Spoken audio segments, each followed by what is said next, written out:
Never again. What if something had happened to you? What if you had died? Who would look after the vault then? Look at me when I'm talking to you. Look at me! I can't. Why not? Because I'm still blind.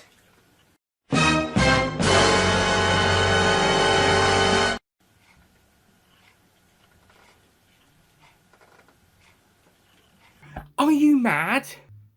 Yes. But don't worry, that's not a recent thing. This is unfortunately true. Ooh.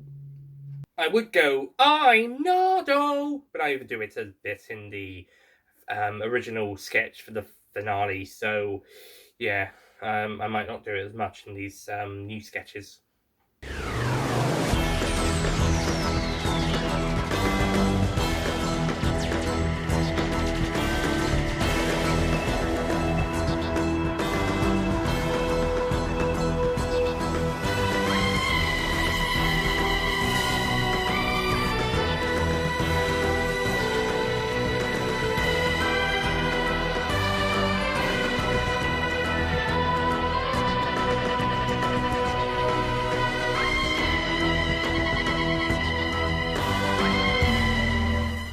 Hello, ladies and gentlemen, Nick here, and welcome to my Revisitation review of Doctor Who Series 10, Episode 5, Oxygen, which is probably considered by most fans to be the best episode of the series, this or the finale.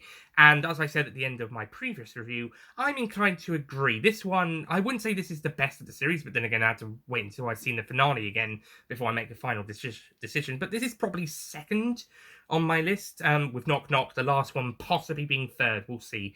But yeah, Oxygen is fantastic. This is another fantastic episode. The first 5 episodes of this series, they just keep getting better and better and better. We got the pilot, and then had Smile, and then we had Thin Ice, and then Knock Knock and Oxygen. These first 5 episodes just keep getting better and better and better as we go along. It's not going to stay like that, I don't think, but I think especially as this is going to be the best episode before the finale. But it's still fantastic. We've got 5 episodes in a row where we just keep getting better and better as we go along. So, Oxygen, the plot of Oxygen is that the Doctor is starting to want to go back into space again. He's starting to desire to go back into space. And so he and Bill try to sneak off on an adventure into space. However, Nardal attempts to stop them. There is this one little bit around here that I'm not entirely keen on, but I could try and theorize my way out of it, and it's the fluid link thing that was established back in the Daleks, where Nardal's saying he's got this fluid link thing, the TARDIS can't go without it, and that was kind of a major plot element of the Daleks. However, the TARDIS just goes off and does its thing anyway. So yeah, that's why I'm not so keen about this, because in the Daleks it was established that the fluid link was, if that wasn't where it was supposed to be, or if it was quite low, then the TARDIS couldn't go anywhere. Then again, in the Daleks and in the movie version, they did say they have low use of it, so they couldn't go anywhere, but yet it was perfectly fine, so the Doctor just tricked elements on the TARDIS thing. And to theorize my way out of this complication here in this episode is that, well, as the Doctor says, he lied to Nardal, and Nardal didn't trust him. So what possibly could have been the case is that maybe the Doctor or somebody's kind of changed stuff over it. Maybe the TARDIS has adapted over the years, / centuries, / millennia. Maybe it's adapted so much that it doesn't really need the fluid link as much as it needs to. Maybe it's more like a fuel source or something like Archon energy. But yeah, I'm just trying to figure out my way out of it to make it make sense. Without ruining some sort of continuity, because it is definitely a reference that older fans or fans who have seen the Daleks or Doctor in the Daleks would know about, and it's supposed to be a reference to that, but it kind of also disregards it. So I'm just wondering, maybe the TARDIS is adapted to not needing it. Maybe it's changed so much that the fluid link doesn't become the sort of energy it needs to be, like it was back in the Daleks. And the Doctor just said it was so that if Nardal tried to do something like this, then the Doctor would be like, aha, I lied. Which is what does happen. But that's the only way I can actually work my way around that bit. However, it's not a major complaint. It's just something I wanted to bring up and try to work my way around in order for it to make sense without fucking up continuity. Because Lord knows we've already got a lot of that in this 5-year period from 2015 to 20. Oof. Actually, would that be a 6-year period? So, anyways, the after that scene, the Doctor, Bill, and Nard will go to this space station in the future, which is sending out a distress call, and they have to try and rescue the crew of this spaceship, who are under attack from suits that they're wearing. The suits, which and oxygen, which it's all part of this big capitalistic company thing where they sell you the oxygen to use, and you have enough credits for them. You have to have money for it, and if you run out of money, then you can't survive in your suit. You don't have the bubbles and stuff. And over the course of the story, or well, before the story starts, we see that lots of people have been have been losing oxygen, or have been zapped by the suit creatures and killed, so that they also become zombies. Basically, something has gone wrong with these suits, and now they're killing people and using the organic components, that's the human beings, as basically just along for the ride. The dead bodies, zombie creatures.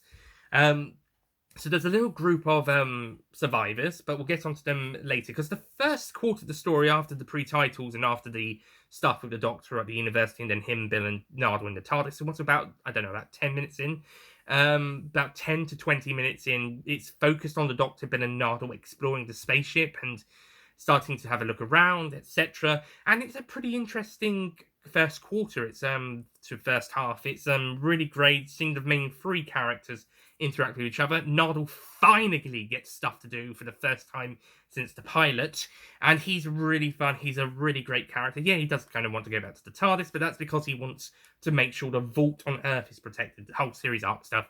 But he's still a really great character in this episode, and Matt Lucas is brilliant. Similarly, the Doctor and Bill also really great in this episode. Peter Capaldi and Pearl Mackie continue to be amazing as per usual, and it's really fun to see the three characters interact with each other and do stuff in this episode, and really interesting. And it's also great to have some character development and bouncing off each other in these first couple minutes with only minimalistic interaction with anybody else. And then we do get to these survivors, and I gotta say, I'm not 100% on board with all of the survivors. I think there's two of them all right. I mean, one of them is the main guy. He's great. You have this other woman who kind of does get a bit annoying in some places, but I can understand where she's coming from with being a bit scared and angry and what's going on. And then there's these other two who just don't really do much. One of them is Blue, Darken. I'm probably botching that name.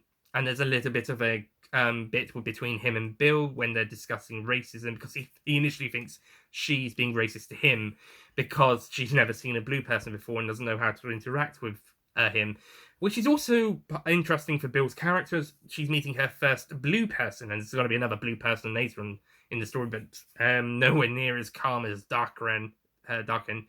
I'm botching the name. But yeah, it's some interesting stuff. There's also one other guy who looks and probably also sounds a lot like the main guy, and I honestly didn't really notice him as just being there until he died.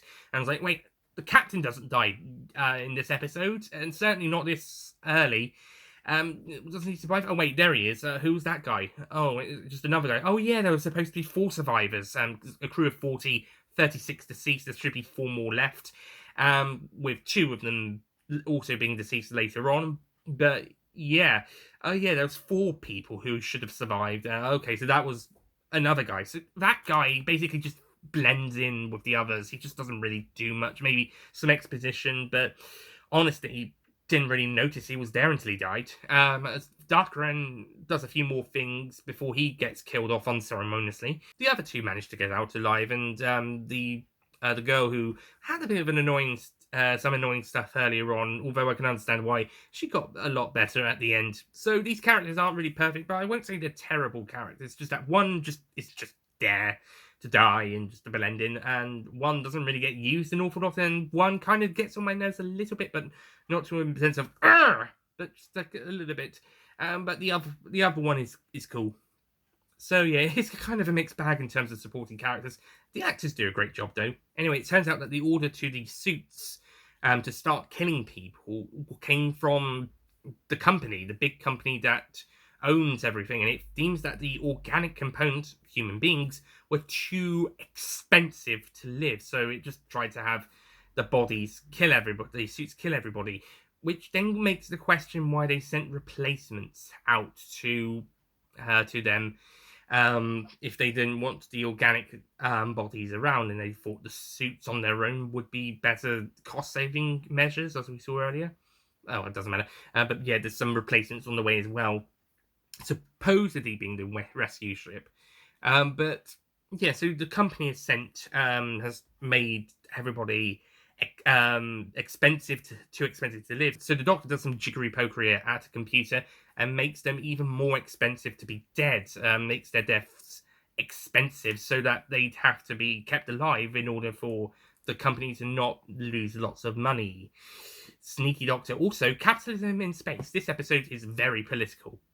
And oh, hang on, this is 2017. I was going to say, and people said there wasn't politics in the show before 2017, but now it's 2017. So, well, when this episode came out, so yeah, but there was politics before 2017. So, yeah, and it's a pretty great, not quite anti-capitalism, but the warnings of capitalism, the issues at the very baseline of it is about making more money than looking after the people, and at its very worst, it will get rid of those people in order for there to be profit.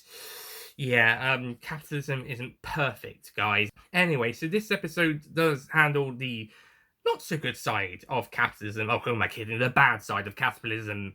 Really well. It does it really greatly. Also, in this episode, the Doctor has to go blind in order to save Bill. She's got a faulty suit, which causes problems. So when they're going across the outside of the spaceship at one point, and she can't have a helmet on, then she has to be exposed to the vacuum of space, which we got discussed about at the start of the episode in the Doctor's lecture.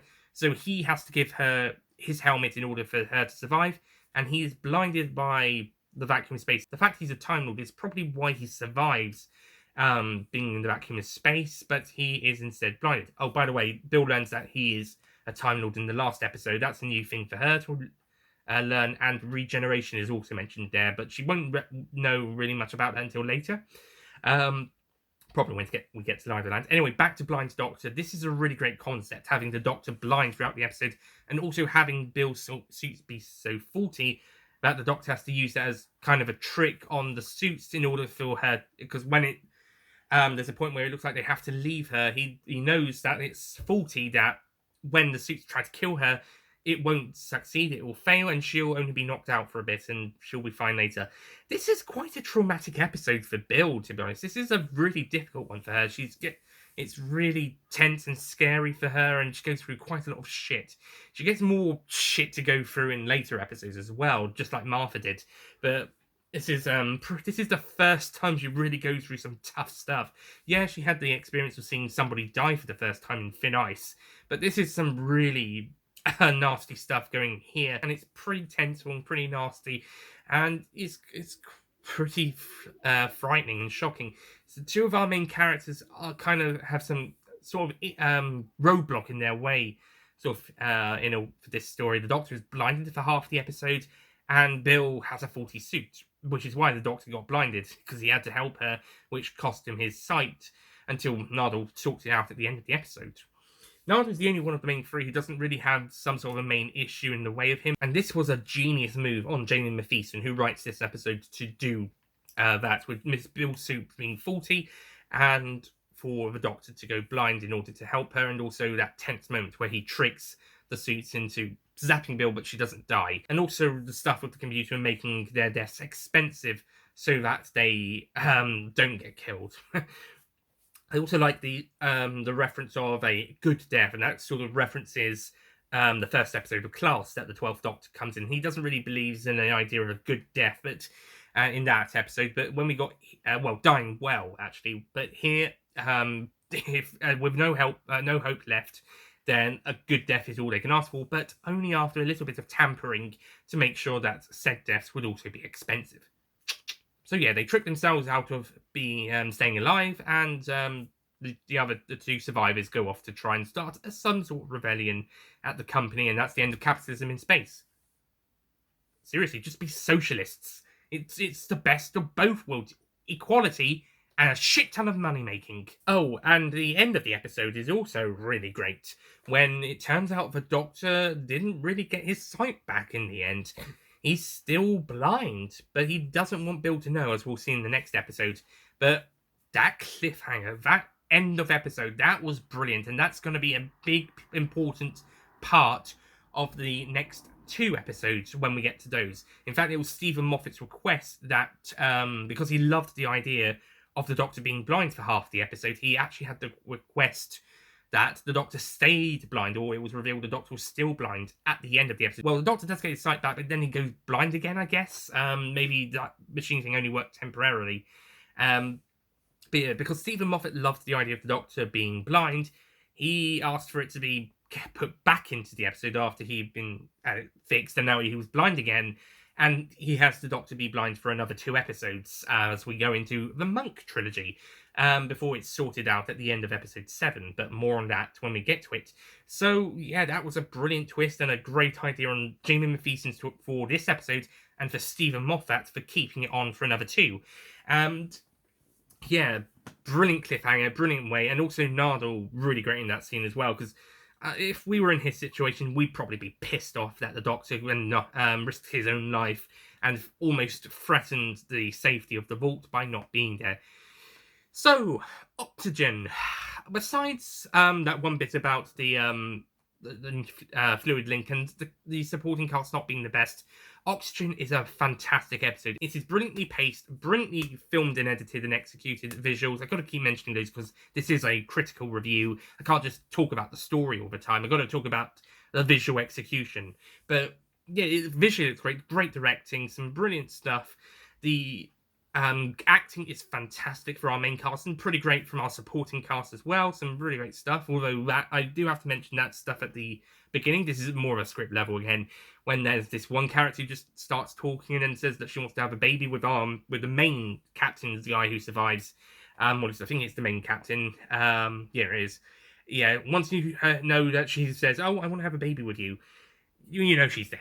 She's dead. That is so cliche. But anyway, but yeah, that's another nitpick, but it was still a great scene. This was a great tense episode with some brilliant character moments and some brilliant story beats, and it was just so well put together. My only kind of niggles with it are, besides the fluid link stuff, is really that the supporting characters aren't the best, but, you know, I'm prepared to overlook that, especially the 2 who survive, because they're the 2 who are actually interesting.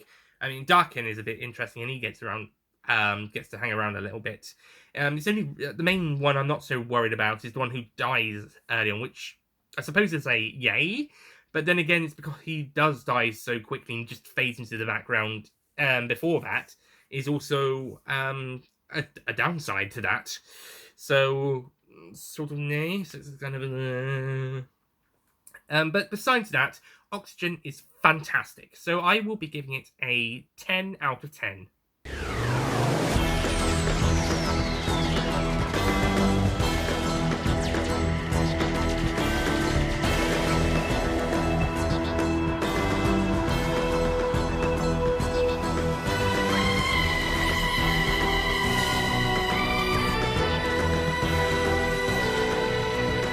Even with the not so great supporting characters and a few other niggles, it's still a really great tense character story and really brilliant episode. I wouldn't say it's my favourite of the Jamie Matheson scripts. I still would put both Flatline and Mummy on the Orient Express over this one, but I do think this is a really great episode, and Matheson continues to be really great as a Doctor Who writer. Please bring him back for Series 14. I can't say Series 13 because it's already in development. Series 14.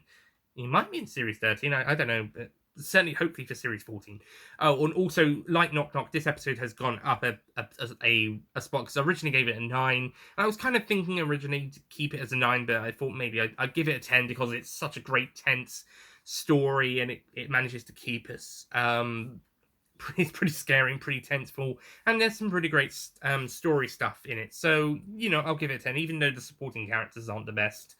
But yeah, so one up from last time as well. And it does, however, stay second favourite on the ranking at this point in time. But we'll see when we get to the overall ranking.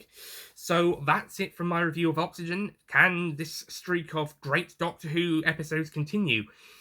Well, we'll see next time when we come to episode 6, and the first episode of the Monk trilogy, Extremis. By the way, the Monk trilogy is not a 3-parter, it's 3 individual episodes. So, a bit like the last 3 episodes of Series 9 sort of making a trilogy, but they're individual episodes. So yeah, the Monk trilogy starts next time with Extremis. So we'll see what that one's like. So thank you for watching this Revisitation review of Doctor Who Oxygen. Next time, Doctor Who Extremis. See you guys then. Goodbye.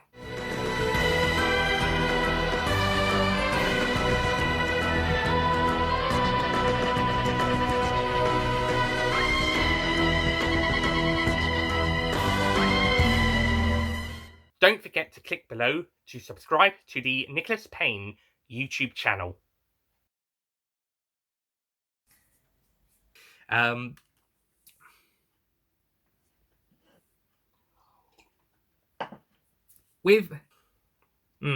Anyway, so let's say 4 series.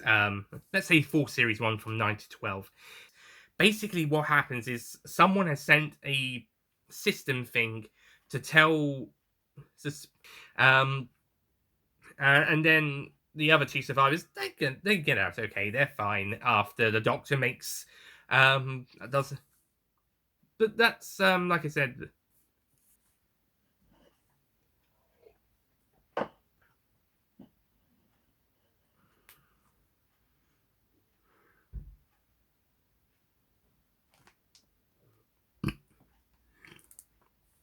Anyway, it turns out that the order to the Doctor cheekily makes them too expensive to be even more expensive to be dead. So they'd have to be paid. They'd still have, but actually, it's 27. It's a pretty great satire. Well, not satire, and it's a great and what's more, there's a really great the fact he's probably a Time Lord and getting pretty bit and honestly, this was and also the revelation, sorting out everything to make the characters expensive. So yeah, they kind of cheat themselves out. They kind of, well, as it's revealed, we see that it is brilliant. But yeah, this is just such a tense and Mavison continues to have a great just right. We'll see what that one's like. So thank you for watching. I'll see you guys next time for my reviews. Are you mad? No. Are you mad?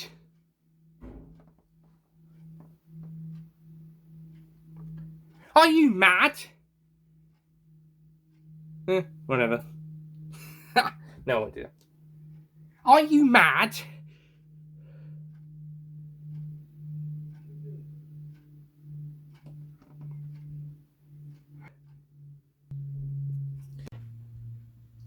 Yes, but that's not a recent thing.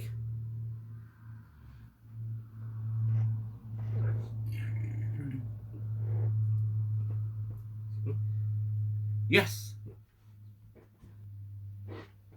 Right, that'll do.